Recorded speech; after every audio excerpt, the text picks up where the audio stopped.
Hello, this is King Lemele, and welcome back to Let's Play the 7th Saga! Let's check out the Castle of Patrof, and get some treasure along the way as well. We'll definitely want that agility battle coming up,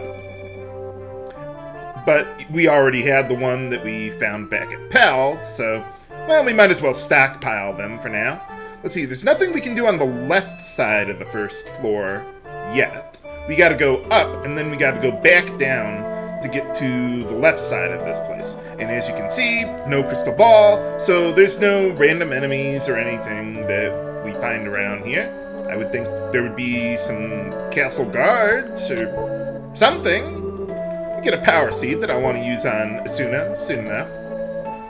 But okay, so that's all the treasure we can get here. Well, let's find the lord of the castle around here somewhere. And see what... or maybe we can find the rune around here somewhere. Maybe he just, I don't know, left it lying around in a dresser or a shelf or something. Now let's see. We are not in the best shape coming up here regarding, like, HP and MP totals. So, I don't know. What the? Hey, what's going on here? Hey, we were on a mission to find all the runes. What are you doing here? Well, this is what we call the Patrof Traders sequence, where one of the apprentices, other than Esuna and Lux, will randomly be chosen to betray the cause, and they don't even want to take over the rest of the world, I guess. Now, in order to progress with the plot, you have to say no to get the Star Rune, but I'm not in a good shape to challenge him, so let's say yes. Oh, so that's it? You're not gonna join my party or anything? Huh. Well, anyway, once you do that, let's see, let's go back to Patrof now. And once you've actually talked to him and he said, or you join his cause, I guess, the front gate is open. So yeah, you can just leave, heal up, save, then come back. You don't want to go through all that in the Patrof passage and then find out, oh wait, I'm not nearly in good enough shape to take him on, and then die, and then you got to go all the way through it all again. Now, the gate is open once you say yes, and apparently all the citizens are pissed off at you, and they don't want to talk to you anymore. So, okay, so now what I'm going to do is I'm going to take a moment to use all those seeds that I got, max out what I can get out of them. For Esuna, I'm going to use all of them on her. Let's see, I know we got the power seed, agility, and the protect seed. So yeah, we got quite a few to use. So I'm going to take care of that, and I'll be right back. Okay, we're back. And I've cleaned up my inventory, got all the seeds used up, and these are all the items that I want to hold on to. You might want to buy some potion 2s if you don't have... well, a healer is your main character, because that can still restore more HP than the water rune does, but I think I'll be fine.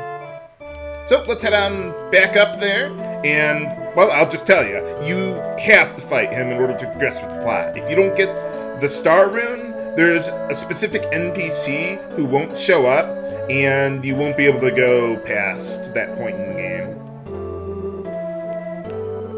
But yeah, Lemele is probably one of the easier apprentices to defeat, since he doesn't have any buffs or debuffs or anything to deal with here. So anyway, once you change your mind, yeah, I do want to advance with the plot. But my answer was yes! For boss time! Now, for defeating apprentices, you want to pretty much always get defense 1 up, or use a protect bottle if you don't have that spell. So let's start with that, because Lemele is pretty much a melee fighter, though he does have some spells that are a little effective, but it's nothing I'm too worried about. I might need to just run him out of MP so he stops casting those spells. The problem with Lemele, though, is that he does have a really good speed stat. So the odds of me dodging are not that good.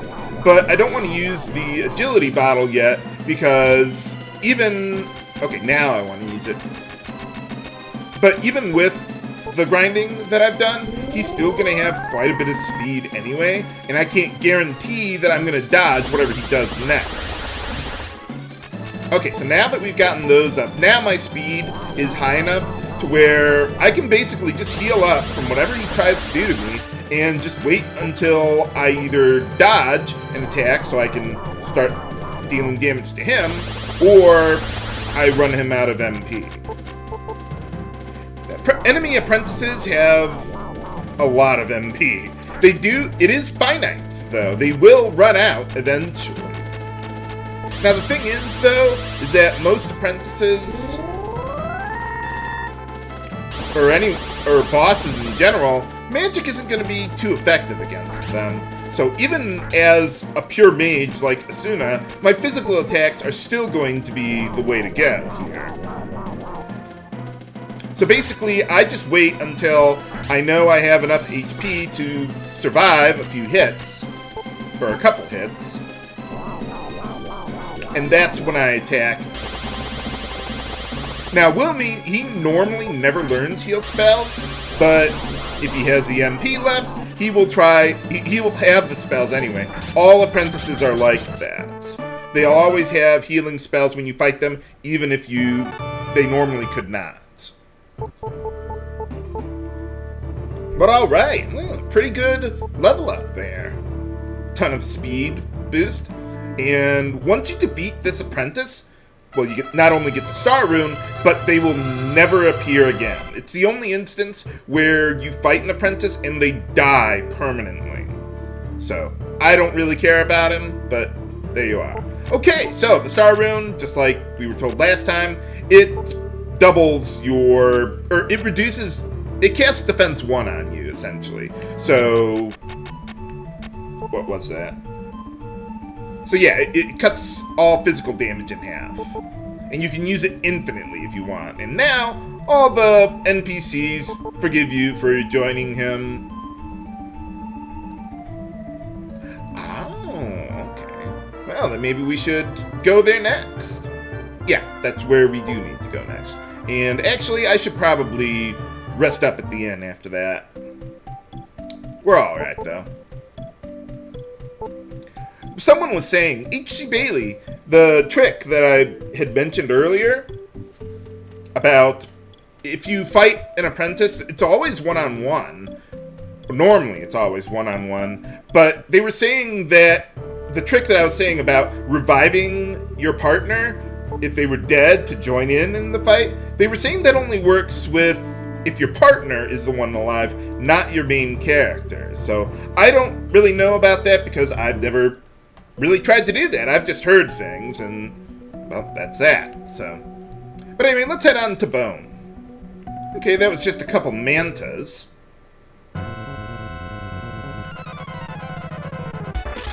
And we got a new enemy here. Okay, this guy, I think it's called Titan. So, this guy has pretty high physical defense, so I'm gonna need a lot of power to take him down with Legis there. Now, at this point, I actually don't want to heal Esuna. I actually eventually want her to die for an upcoming event. Let's just put it that way. Now, if you go north from about here, I think,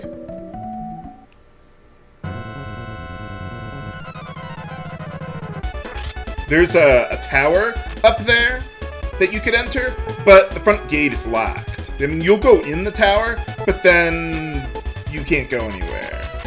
So, yeah, remember that for later. We'll learn a bit about that when we get to Bone. So let's see, this guy is called an S-Witch for some reason. I don't know, is that supposed to be like a pun or something? I don't know. But anyway, yeah, these guys are pretty easy to deal with. This guy, though, is pretty much immune to debuffs, like Petrify or MP Catcher, things like that. So they're not very good for using MP Catcher on. Titans have no MP, so we can't do anything with that either. Now, the reason I want Esuna to die, actually, is because events progress from here differently. It depends on who your lead character is at the time. There's a couple events like that. In the long run, it doesn't really matter, though. Ultimately, you'll get to the same place sooner or later. It's not like you're going to get locked out of something because of whoever your main character is, or whoever your side character is if you let the main character die. But it is kind of odd how they handle that here, where most events involving specific characters depend on who is leading the party at the time, not just in your party. But there is one particular event where, with Olvan, where it doesn't matter if he's in your main party or not.